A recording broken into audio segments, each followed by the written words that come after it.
Actually happy women's day to all. ನನಗೇನು ಮಾತಾಡಬೇಕಂತ ಗೊತ್ತಾಗ್ತಿಲ್ಲ, ಆದರೂ ಸ್ವಲ್ಪ ಎಷ್ಟು ಬರುತ್ತೋ ಅಷ್ಟು ಮಾತಾಡ್ತೀನಿ. ಹೆಣ್ಣಾಗಿ ಹುಟ್ಟಿರೋದಕ್ಕೆ ನಾನು ತುಂಬ ಪ್ರೌಡ್ ಫೀಲ್ ಮಾಡ್ತೀನಿ. ಆಮೇಲೆ ಒಂದು ಹೆಣ್ಣಾಗಿ ಎಷ್ಟು ಥರ ರೆಸ್ಪಾನ್ಸಿಬಿಲಿಟೀಸು ನಿಭಾಯಿಸ್ಬೋದು ಅಂತಂತಂದರೆ, ಒಂದು ಹೆಣ್ಣು ಮಗಳಾಗಿರ್ಬೋದು, ಮಗಳಾಗಿ ಅಪ್ಪ ಅಮ್ಮಗೆ ಒಳ್ಳೆ ಹೆಸರು ತಂದುಕೊಡೋದಾಗಿರ್ಬೋದು. ನೆಕ್ಸ್ಟು ಅವಳು ದೊಡ್ಡವಳಾಗ್ತಾಳೆ, ಅದಾದ್ರ ಮೇಲೆ ಅವಳಿಗೆ ಮದುವೆ ಆಗುತ್ತೆ, ಒಂದು ಡಾಟರ್ ಇಲ್ಲ ಅಂದರೆ ಒಂದು ಸೊಸೆಯಾಗಿ ಯಾವ ಥರ ರೆಸ್ಪಾನ್ಸಿಬಿಲಿಟಿ ತಗೋಬೋದು ಅವಳು ತಗೊತಾಳೆ. ಅದಾದಮೇಲೆ ಆ್ಯಸ್ ಎ ವೈಫ್ ಆಗಿ ಅವಳು ಏನು ರೆಸ್ಪಾನ್ಸಿಬಿಲಿಟಿ ತಗೋತಾಳೆ. ಅದಾದಮೇಲೆ ಅವಳ ಪ್ರೆಗ್ನೆನ್ಸಿ,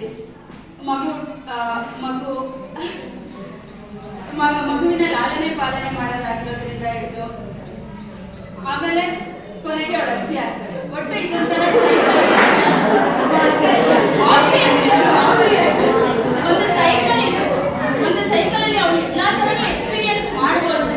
ಸೊ ಯಾವಾಗಲೂ ಹೇಳೋದು ನಾವೇ ಗ್ರೇಟ್, ವುಮೆನ್ಸ್ ಆರ್ ಗ್ರೇಟ್. ಹೆಣ್ಮಕ್ಳೇ ಎಲ್ಲರೂ ಮಹಿಳೆ ಬಗ್ಗೆ ಎಲ್ಲ ಹೇಳಿದ್ದಾರೆ. ನನ್ನ ಪ್ರಕಾರ ಮಹಿಳೆ ಕ್ಷಮೆ ಜಾಸ್ತಿ ಪಡ್ತಾರೆ, ಆದರೆ ಎಲ್ಲ ಕಷ್ಟಪಡ್ತಾರೆ, ಎಲ್ಲ ಮಾಡ್ತಾರೆ. ಆದರೂ ಹೆಣ್ಮಕ್ಳಿಗೆ ಸ್ವಲ್ಪ ಮುಂಜಾನೆಗಳು ಜಾಸ್ತಿ ಇರುತ್ತೆ. ಏನೇ ಮಾಡಿದ್ರು ಗಂಡಸರೇ ಮಾಡಿದ್ದು ಅಂತ ಹೇಳ್ಬಿಡ್ತಾರೆ. ಆಮೇಲೆ ನಾನು ಹೇಳಿದ್ರೆ ಒಂದು ಹೆಣ್ಣು ಮರಕ್ಕೆ ಹೋಲಿಸಿ ಹೇಳೋತರ, ಆ ಮರ ಎಷ್ಟೇ ಕಷ್ಟಪಟ್ಟು ಏನೇ ಬರಲಿ, ಮಳೆ ಬರಲಿ, ಬಿಸಿಲಾಗಲಿ, ತನ್ನ ಕರ್ತವ್ಯ ತನ್ನ ಏನು ನೆರಳು ಕೊಡ್ಬೋದು, ಹಣ್ಣು ಕೊಡ್ಬೋದು. ಆ ಥರ ಎಲ್ಲರಿಗೂ ಶ್ರಮ ಪಟ್ಟವ್ರು ಎಲ್ಲರಿಗೂ ಇದು ಮಾಡ್ತಾರೆ.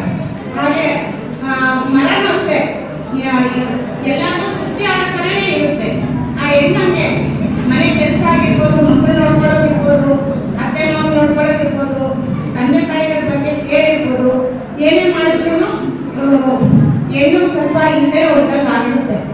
ಅಲ್ಲಿ ಎಲ್ಲೇ ಹೋದ್ರು ಎಲ್ಲ ಫೀಲ್ಡಲ್ಲೂ ಹೆಣ್ಮಕ್ಳು ತುಂಬಾ ಇದ್ದಾರೆ.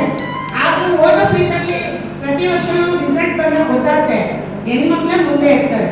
ಯಾವಾಗಲೂ ಹೆಣ್ಮಕ್ಳೇ ಮೇಲ್ಗಡೆ SSLC ಆಗಿರ್ಬೋದು, PUC ಆಗಿರ್ಬೋದು, ಏನೇ ಆಗಿರ್ಬೋದು, ಆ ಹೆಣ್ಮಕ್ಳು ಎಲ್ಲ ಫೀಲ್ಡಲ್ಲಿ ಇದ್ದಾರೆ.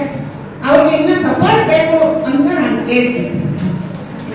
ಪೂರ್ತಿ ಒಂದು ಚಿತ್ರವನ್ನ ಕೊಟ್ಟಿರೋ 1 ನಿಮಿಷದಲ್ಲಿ ಪೂರ್ತಿಯನ್ನ ಕೊಟ್ಟಿರ್ತಕ್ಕಂಥ ಪೂಜಾ ಅಭಿಷೇಕ್ ಅವರಿಗೆ ಬಹುಮಾನ ಕೊಡ್ಬೋದೇನೋ ತಪ್ಪಾಗಿ ಭಾವಿಸ್ತೇನೆ.